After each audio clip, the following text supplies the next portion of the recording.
I confessed to my bestie I wanted to be with other men. My husband's reaction still haunts me. You ever wake up one morning thinking it's just another day, and then your world gets flipped upside down before you've even had your coffee? Well, strap in, Reddit, because that's how this mess kicked off. I'm Brandon. No, not the happily married Brandon with the white picket fence and the wife who adores him. That guy got tossed out the window the second I overheard Helen, my wife of 8 years, giggling on the phone with her friend Angela. Now, Angela's this high-powered marketing exec, always dressed to kill, and with a laugh that could curdle milk. She's the type that considers marriage a game and fidelity a suggestion. I never liked her, but Helen? She practically worshipped the ground Angela strutted on. So, there I was, passing by Helen's home office door on my way to the kitchen, and I catch this snippet of their conversation. Brandon doesn't have to know, it's just a bit of fun. You deserve more than his tired, old-fashioned view of marriage. It hit me like a punch to the gut. My Helen, the one who'd stand by me through thick and thin, getting an earful of this garbagey and agreeing with it. I knew I should have given Helen the choice, Angela or me, earlier, but I messed up and here I am now. I felt this cold rage settle in as I stood there, my hand clenched around the doorknob. This wasn't just a casual chat, this was my wife, being egged on by her so-called friend to cheat. To toss everything we had built together in the trash. And the worst part? She was laughing. That sound, it was like she'd completely forgotten who she was. Or maybe I never knew her at all. That's the raw, unfiltered start of my story, folks. No sweet walks down memory lane here. Just the bitter truth of a man who got a wake-up call he never asked for. I scoured through our bank statements, credit cards, phone bills, you name it.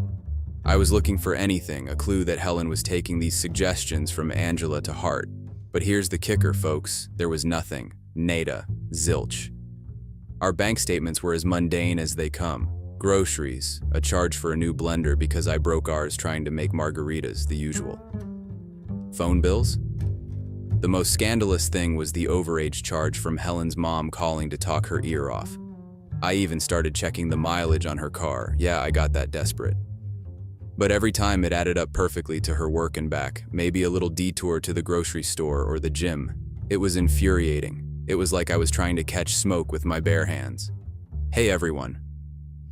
Unfortunately, basically everyone who is watching these videos isn't subscribed. It would mean the world to me to quickly get out of the full screen video for 3 seconds and press that subscribe button. It's free, and you can unsubscribe anytime. Sorry for bothering, and thank you so much if you subscribed. Then there was Angela, who was as slippery as an eel. I dropped by Helen's boutique unannounced, hoping to catch them in some illicit planning session, but it was always business as usual. Smiles, chatter about sales targets, and not even a hint of the deception I'd overheard. It made me doubt my own ears. Had I really heard what I thought I did? I felt like I was living in some parallel universe where everything looked exactly the same but was completely different. Here I was, a man who could turn a piece of wood into art, feeling completely powerless against the intangible. Helen was the perfect wife by all accounts, and Angela, the master manipulator, seemed like the supportive best friend. But you know that feeling in your gut?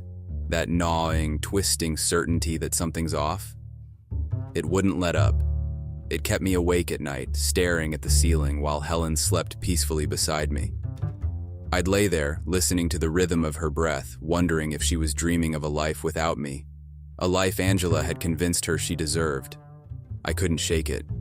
So I kept watching, waiting, because that's what you do when you love someone, right? You hope you're wrong about them even when everything inside of you is screaming that you're not. Hey Reddit, it's Brandon again. When I last left off, I was hanging by a thread, remember? Well, that thread's been fraying like crazy. Every day, the same routine. Wake up, watch Helen for any signs, any slip-up, any hint that could prove she wasn't the woman I thought she was. It was eating me alive. I started to lose it, honestly. My workshop, which used to be my sanctuary, started to feel like a prison. I'd stare at a block of wood for hours, chisel in hand, and the patterns I'd usually coax out of the grain just wouldn't come. My clients started asking questions. Is everything all right, Brandon? They'd say. This doesn't look like your best work. And they were right. It wasn't. My buddies would call, ready for a round of beers and some pool, and I'd just ignore the calls. I couldn't face them, couldn't pretend everything was fine while my marriage was dangling over the edge of a cliff. I was the guy who had it all together, but now? I was the guy spying on his wife, doubting her every move, and losing sleep over a conversation that might have meant nothing, or everything. I remember one night, I got up while Helen was still sleeping. I just sat there in the dark, watching the rise and fall of her chest, listening to her breathing. She looked so peaceful, so innocent. I wanted to wake her up, to demand the truth, to end this torment. But I couldn't. I didn't have proof, just this gnawing suspicion that kept whispering in my ear, "She's lying to you." My world narrowed down to this singular focus: find the truth. It wasn't just about whether she was cheating anymore. It was about whether I could trust my own judgment. If I was wrong about her, what else was I wrong about? Myself, my friends, my whole damn life? The isolation was the worst part. It's like I built this wall around myself, brick by brick, with every doubt and every unanswered question. I stopped going to family barbecues, dodged my mom's Sunday dinners, and became a ghost to my own siblings. I was so deep in my own head, I couldn't find the way out. All right, Reddit, it's Brandon again. My story hit a really tough spot. I decided it was time to ask Helen what was going on. I couldn't keep wondering and feeling bad all the time. I came in from working on some furniture in the garage, and there was Helen sitting on the sofa with her phone. I took a deep breath and told her we needed to talk. I was really calm, even though inside I felt like a storm was raging. We sat down and I told her straight up about the phone call I overheard with Angela, about how I couldn't sleep, and about all the times I tried to find out if she was seeing someone else behind my back. I asked her, "Is there someone else, Helen?" She said no, she wasn't seeing anyone else. She cried and said that Angela was just making a bad joke and that I got it all wrong. She wanted me to believe her, she reached out to me, but I just couldn't. I couldn't hold her hand or make her feel better. I really wanted to believe her, guys. She's my wife, Helen, who I've loved for so long. But I just couldn't get Angela's words out of my head. We went to bed that night but didn't talk. We didn't kiss goodnight or say "I love you" like we usually do. She was crying quietly, and I just lay there, looking up at the ceiling, wondering if I even wanted to know the truth, or if it was better not to know. Out of the blue, I got help from someone I never expected to get involved. I was in my shop, focusing on a piece of wood that was supposed to become someone's rocking chair, trying to find some peace in the familiar shavings and sawdust. That's when Jeff walked in. Now, Jeff is someone I'd call an acquaintance, good for small talk, knows a lot about a lot, and always has a way of popping in when you least expect it. He had this serious look on his face, which wasn't like him at all. He asked if we could step into the back room for a chat, away from the prying eyes of the storefront. So there we were, surrounded by the skeletons of half-finished furniture, and he starts telling me this story. Turns out, Jeff's sister works at the hotel where Angela and Helen have been holding these so-called business meetings. And she's seen Helen there too, but she was never alone. Always with this one guy, always cozy, like they were more than just friends. Jeff said his sister kept it to herself because she didn't want to cause any trouble without being sure of what was happening. I felt like I was in a bad dream. All this time I had this feeling, but no proof. And here was Jeff, handing me the last piece I needed. My head was spinning, but there was also this sense of relief. Finally, I had something solid. Jeff must have seen the emotions on my face because he put a hand on my shoulder and said he was sorry to be the bearer of bad news but thought I had the right to know. He said he'd be there if I needed anything, which was the last thing I expected to hear from him. So, there I was with this information that felt like a heavy brick in my hands. It was the key to everything that had been hidden from me, and now I had a decision to make about what to do next. Okay, Reddit, it's Brandon. After finding out the truth, I had to decide what to do. I didn't want to just lash out, I wanted to be smart about it, to do something that really mattered. First things first, I got my evidence together and talked to a lawyer. I wanted to know where I stood legally. The lawyer said the evidence was good. If it came down to it, I could take Helen to court. But this wasn't just about legal stuff. I wanted Helen and Angela to understand the consequences of their actions. For Angela, I knew I had to be subtle. She worked at this fancy marketing firm and they have a reputation to uphold. So, I sent a carefully worded letter to her boss, suggesting they look into Angela's behavior outside of work. I kept it anonymous and stuck to the facts. Next, I focused on Helen. I waited until she was out, then I took my most important things and left the house. I didn't make a scene. I just left and went to stay with my brother. I needed some space to clear my head. I turned off my phone and stayed off social media. I just needed a break from everything.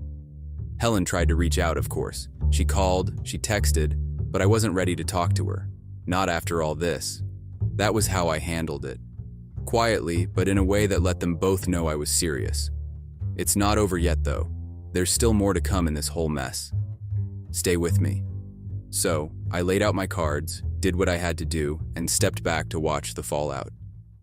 It's been a wild ride, and here's how it all went down after the dust started to settle. I heard through the grapevine what happened with Angela. That letter I sent, it did the trick.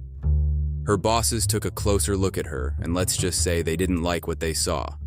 Last I heard, she was put on leave and had to scramble to keep her job.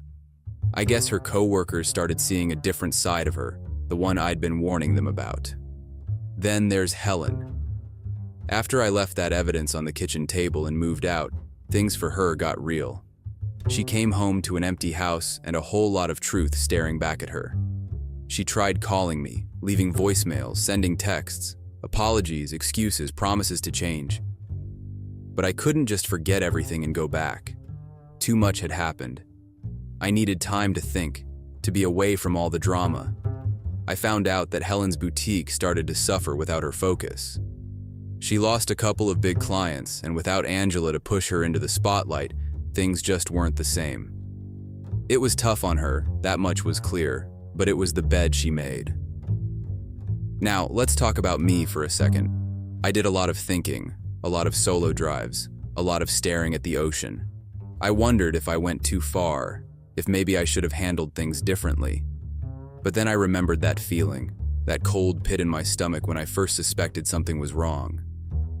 And I knew I couldn't have just let it slide. I don't take joy in what happened to Angela or Helen. It's not about that. It's about actions and consequences. I had to face mine, and they had to face theirs. I just wish it hadn't come to all this. So, here I am, working in my shop again, finding peace in the grains of wood, in the smell of sawdust. I'm picking up the pieces, but it's a slow process. Every day's a little better, a little clearer. I'm starting to feel like myself again, but there's still a ways to go. That's the aftermath, Reddit. It's messy, it's sad, but it's real. This whole saga, it's taught me a lot about trust, about forgiveness, and about moving on. Thanks everyone for listening. It would mean the world to me if you would subscribe to the channel. Thanks and have a great rest of your day or night. I cheated on my husband and he spared no mercy in ruining my life. When I say he had spared no expense in ruining me, I mean it to the truth. My husband didn't even think twice about how this would tell on him or report on our family situation. It was like I had ceased to exist to him once he found out about my cheating mistake. I became nothing to him and he proceeded to treat me like what I was. For someone that had been married to him for over 7 years, he had sure treated me like a stranger. This was something that could have been solved with therapy and the likes. I mean, we had been in love once upon a time and had been married. Don't you think with this, he should have at least tried to find out what had propelled me to have an affair outside our marriage? At least he owed that to me. I know you all will be sold on decorum on this platform, talk about, I owed it to him not to cheat and whatnot, but I'm on here to vent about my husband. Or rather, my ex-husband. He had wiped off my entire savings and taken the house he had gifted me on the day we had gotten married. The darn man hadn't stopped there. He had stripped me of all rights to have access to my son. Who cuts off all access of a mother to her son? My ex-husband, that's who. I had cheated, so what? We should have tried to fix it. I was ready to. I mean, who wakes up and decides to just cheat on their spouse? No one. There had to be a changing factor. And in my case, there had been. There had been a lot. I didn't just wake up one morning and decide to cheat on my husband of 7 years. There had been temptation, and from there several cobwebs, which I would get into definitely. So you all would get to understand it hadn't been totally my fault that I had an affair outside my marriage. Not that I'm seeking anyone's validation on this platform. My life has already been ruined. Ruined terribly, for that matter. You know, I keep on going to sleep and waking up and thinking this would all be a dream.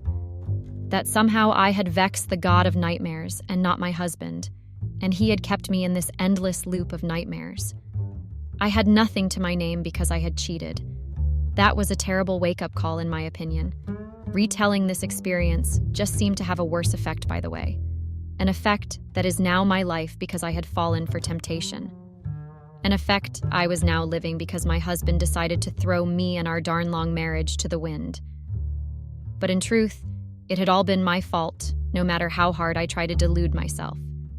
I had made the mistakes, more of, and I couldn't fault him for being done with me. I could have told him from the beginning and avoided this whole nightmare. I was a total blob and everything still felt surreal. Well, I'm beginning to get carried away with writing down my thoughts on the matter, without telling y'all how everything had come to play, and how my husband ruined my life. Like I said, the premier cause of the problem had been temptations, which led to a whole lot of cobwebs. These temptations came on as a result of problems my marriage had immediately when we marked our 7th wedding anniversary.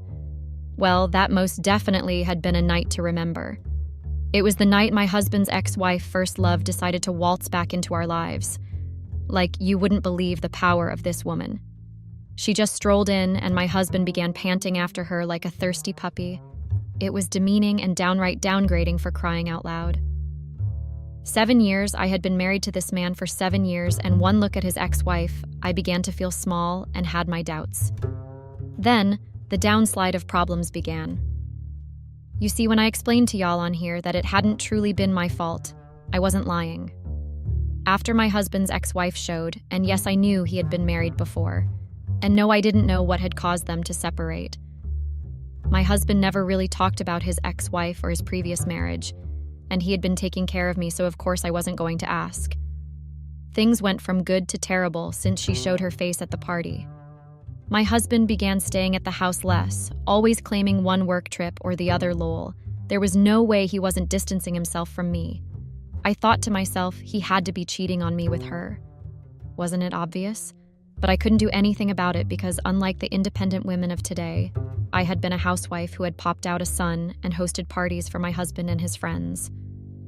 No, I wasn't living in a fairy tale, and I know this will sound too good to be true, but it was my life. My parties became her parties. She took ultimate control of the house. And do you guys want to know what my husband did when I confronted him about his little mistress?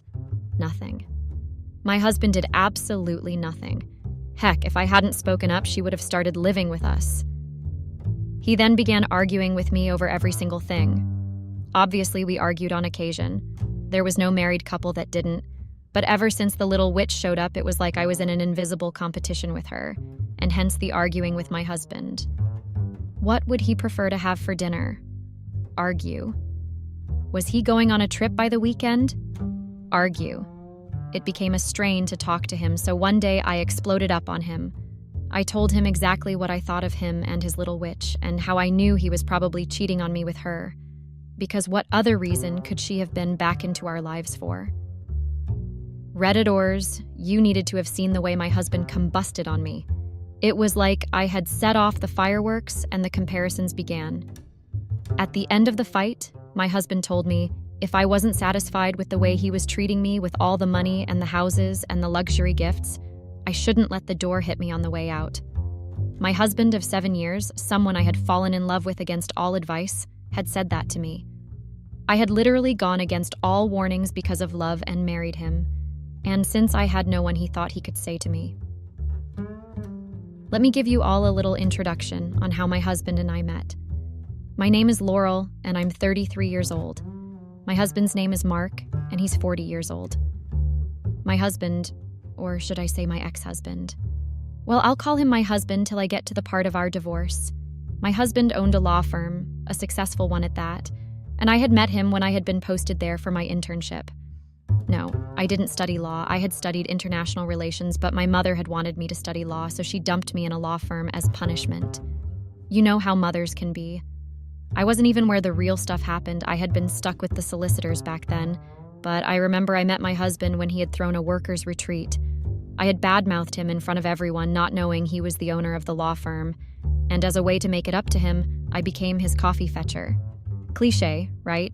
Same thing my friends had said. We had started dating a year later after my internship had ended. Luckily, I wasn't employed in the company once I was done with college, unless it would have been an office scandal. As it then, I hadn't known my husband had been married before. I got to find out with the whole of my family when he took us out for dinner and we bumped into her in a restaurant. I mean, how small could the whole of Connecticut be that we had to have ran into her there? The tension at the restaurant that evening had been so thick that even a chainsaw couldn't cut it. Apparently, as I had come to learn, they had only been married for a year and had split for reasons my husband hadn't deemed fit to tell me about. The reasons had to have been something serious because there had been a lot of side eyes and unbridled words. Once my folks had found out that he had been married before, they were strictly against the marriage. In their words, if he couldn't take care of his former wife, then he couldn't take care of me, and I was better off finding someone closer to my age. And I hadn't taken their word of warning. My parents had me cut off because I went ahead with the relationship. After a year of dating, my husband proposed, and true to their words, my parents hadn't shown up for my wedding. I could still remember the shock of not seeing them at my wedding.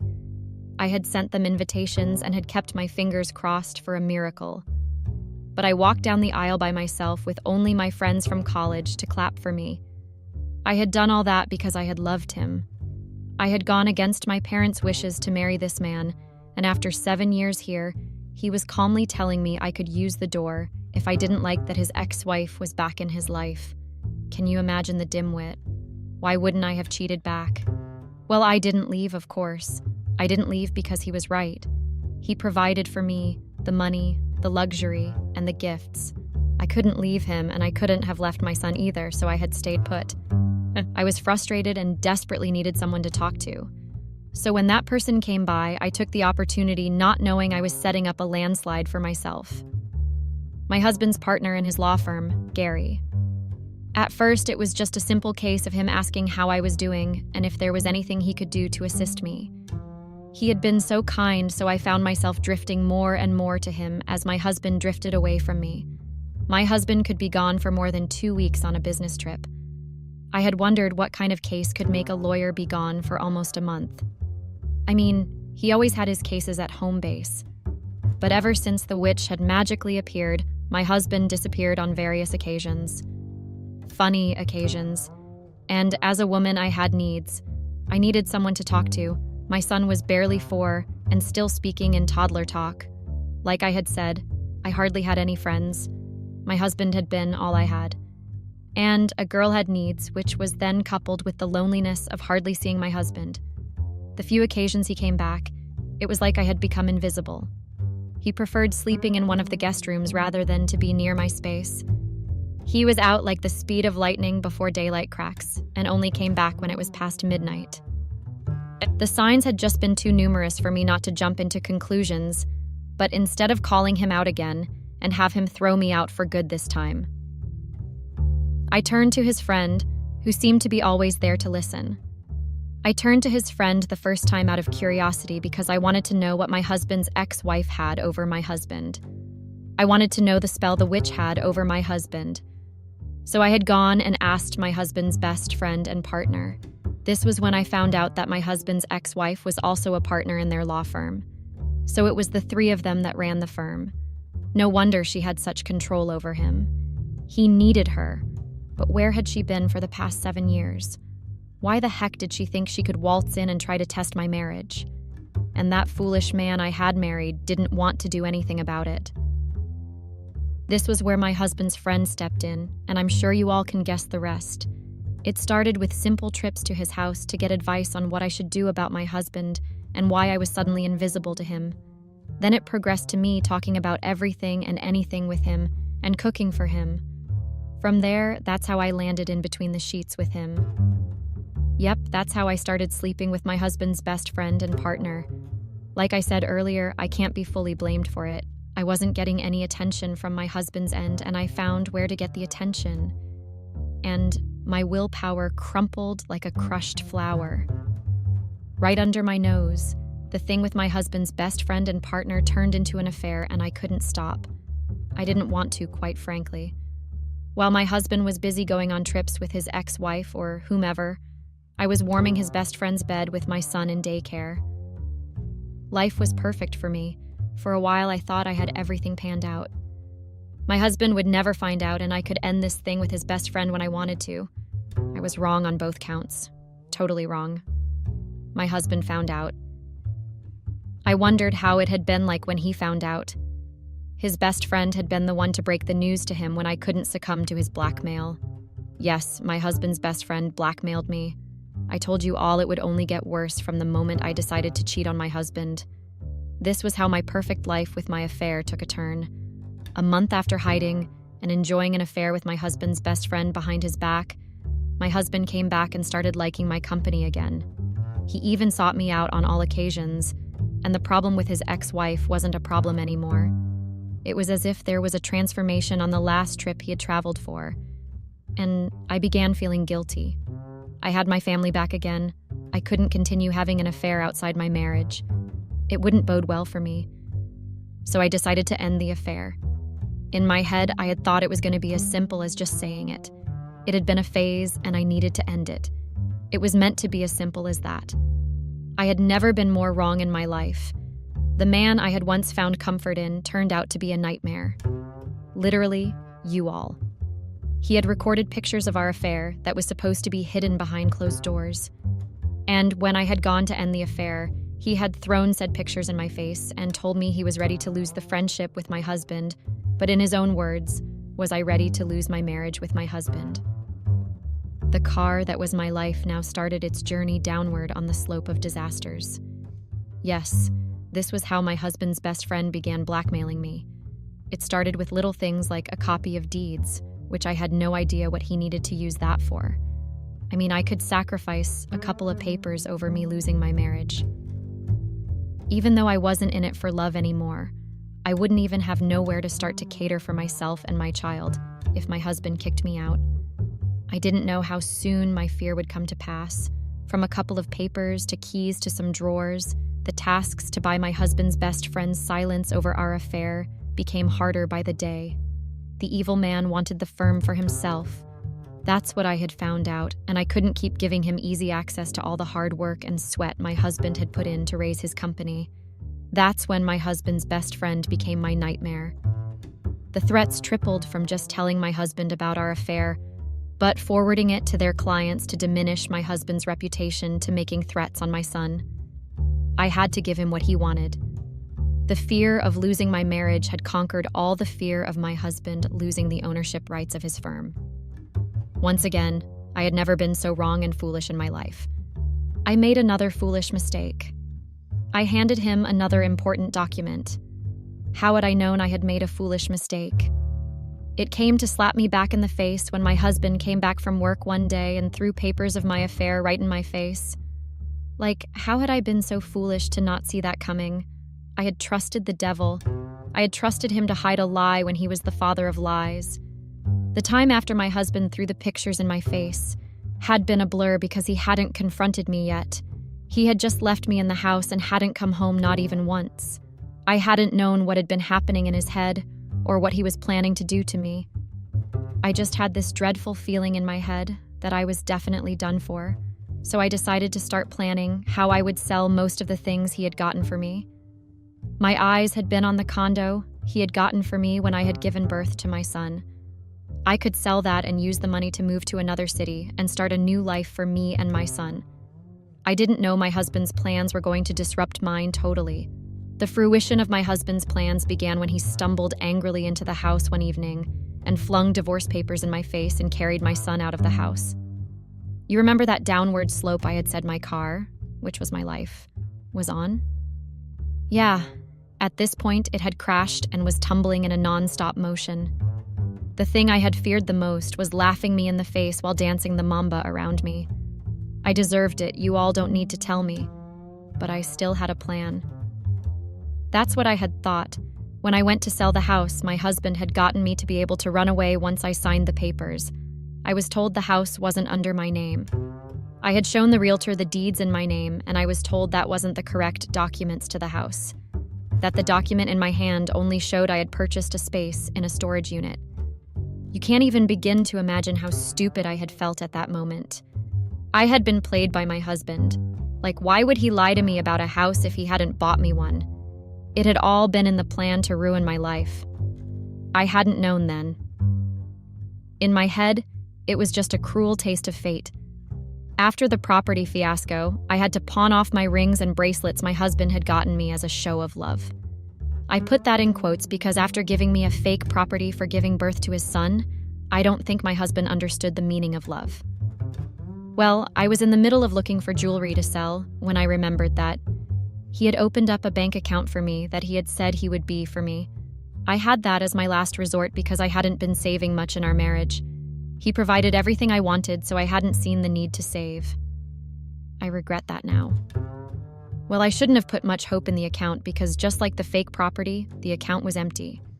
Can you imagine the gall of this man? After staying with him for 7 years, he was treating me like this because I had a little affair. It wasn't even as if he was innocent in retrospect. So I went to confront him because I wasn't going to go out of this marriage office without anything. I found him at his office, and of course, the witch that had started this whole problem was there with him. And I told her explicitly what I thought of her.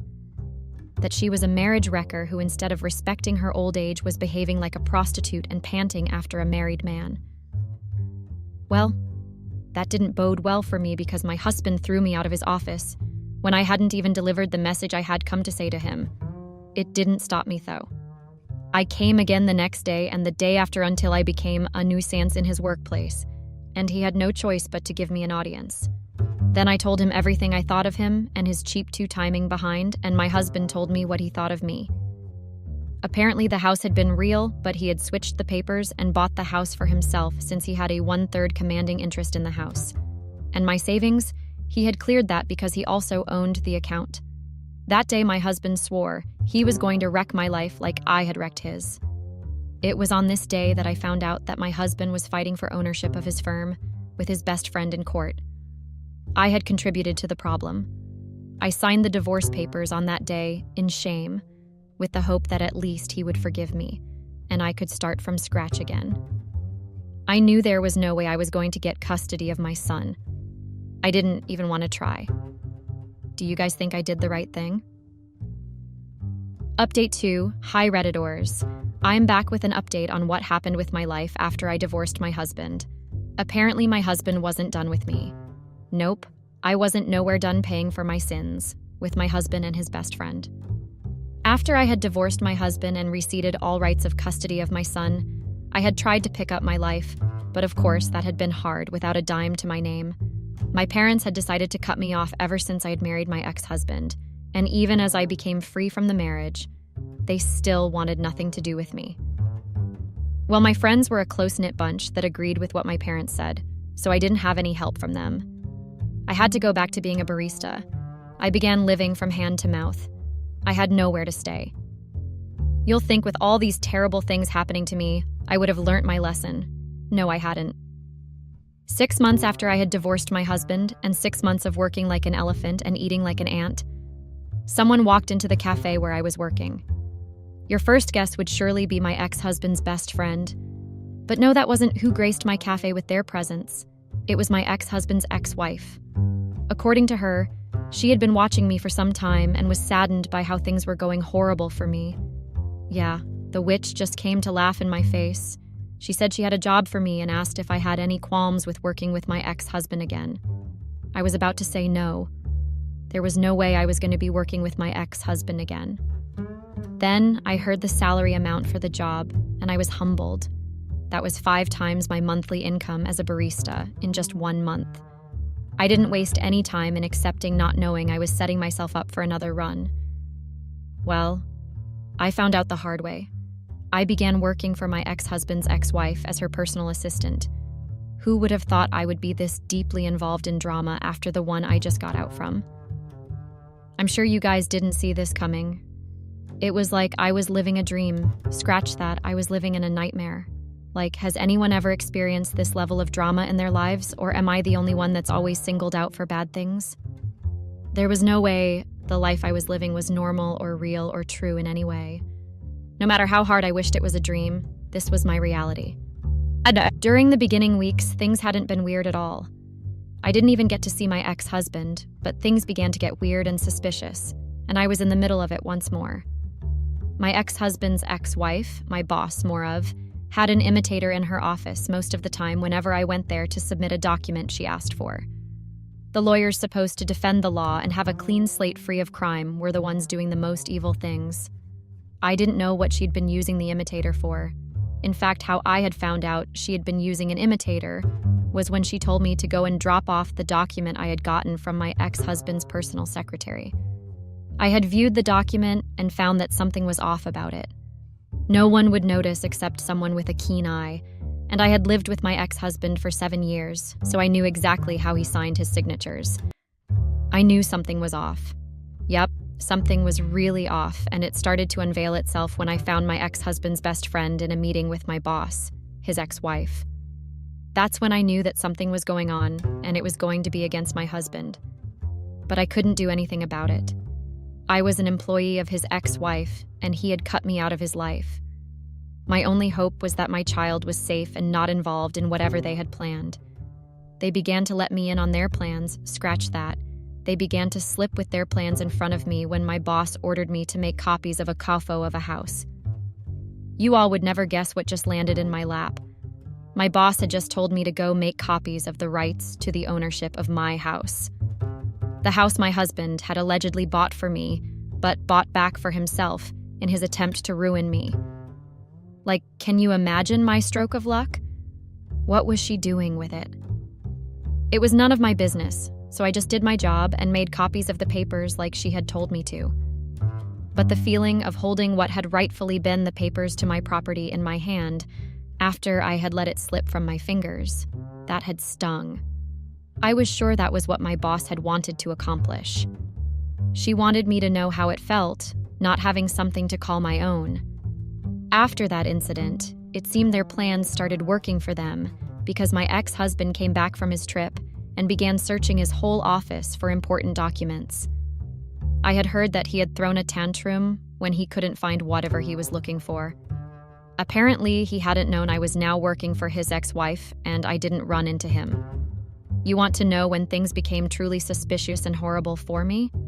I mean, it was like I couldn't have a single moment of peace ever since I had cheated. Well, my husband's ex-wife came to me and gave me a large amount of cash and told me I could take 2 weeks off.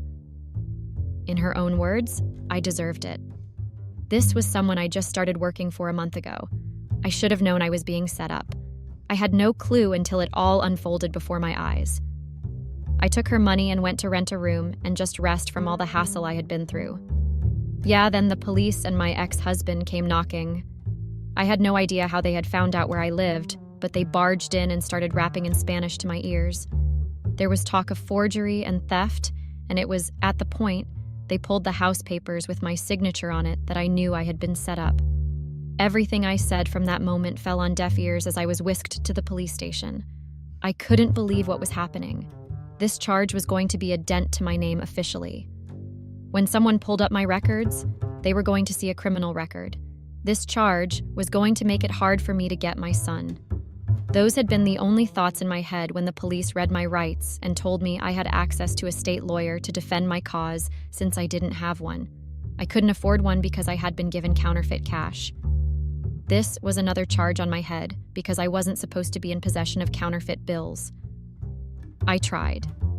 I tried so very hard to explain that I had been a pawn that had been set up.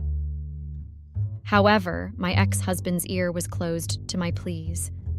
According to him, I had come back to try to take everything once again, and I could never be trusted. This was how I was whisked away to prison. Yep, folks, I was found guilty for forgery and theft and was sentenced to prison for 10 years. I wasn't going to see my son for 10 years. My life was completely and utterly ruined. And it was still ruined, but luckily I didn't get to go to prison for 10 years. How would I be here typing this update a year later if I had gone to prison? Well, my case was reviewed 2 months later when everything was uncovered that it had been my ex-husband's ex-wife and his best friend's plan to use me as a cover front for their much bigger fraud. They didn't get away with it, though. Yeah, that's how I was released. Apparently, they had made me sign the paper without my knowledge. Yes, my signature hadn't been forged. That's why the court had found me guilty in the first place. However, they just wanted my ex-husband to be focused on my case while they sold the firm to the rival firm and disappeared with the money. They also forged my ex-husband's signature to gain access to his accounts. That's when they were found. And I was released after going through the worst 2 months of my life. I had contemplated dying because it was difficult on those nights when I thought about what I would do with my life after 10 years of rotting in prison. What I had gone there is something I wouldn't wish on my worst enemy because I had seen what my eyes couldn't imagine. I'm sure you're wondering if my husband apologized to me after the whole fiasco was over. He didn't. In his own words, I had deserved everything that was happening to me. According to him, maybe sometime I would get to have some common sense to know not to trust easily. Yeah, I had learned my lesson big time. Trying to get a job with my criminal record was hard and sometimes warranted in insults from employers. I couldn't get to see my child too because my ex-husband was threatening heaven and hell if I ever came near them. So I was stuck once more, living from hand to mouth until I gained the courage to face my parents again. Lol, it didn't go well, but at least I got a roof over my head and occasional food while I figured out the next step of my life. My mom was the one pressuring me to do more than wait on people and serve them coffee. That I should do something useful with my degree, that's why they had put me through school. I get that she was trying to be helpful, and it was in her nature, but I was trying. I woke up trying and went to sleep trying. This was something that wouldn't leave my mind, even in my second lifetime. Yep, I was stuck with the memory of never getting to see my son. And nothing I could do would rewind the clock to stop me from making the horrible decision of having an affair with my husband's best friend. I hope you all have learned a thing or two from my experience in trusting people and hurting those you claim to love. I had caused my problem myself when I had cheated on my husband as an effort to curb my loneliness. It had been stupid, and I will continue facing the consequences of my actions by not getting to watch my child grow up. That's one thing I was going to miss, and it pains me to the depths of my soul. I hope one day my ex-husband gets to allow me back into my child's life. As for you folks, I hope you guys get to learn not to trust just anyone, even if it's your closest pal, because they can turn around to bring about your downfall, and family always has your back, no matter if they cut you off for eternity. They would have your back still. This doesn't mean you should ever succumb to having an affair outside your marriage. You would learn the hard way like I did. I'm still trying to pick up my life after I was left with nothing, and it's been hard every step of the way. But I'm thinking, I'll move to a new city and start life over again. Maybe see if with a new place there will be new opportunities. Well, I hope you have a good life, Redditors, and stay away from trouble. Bye.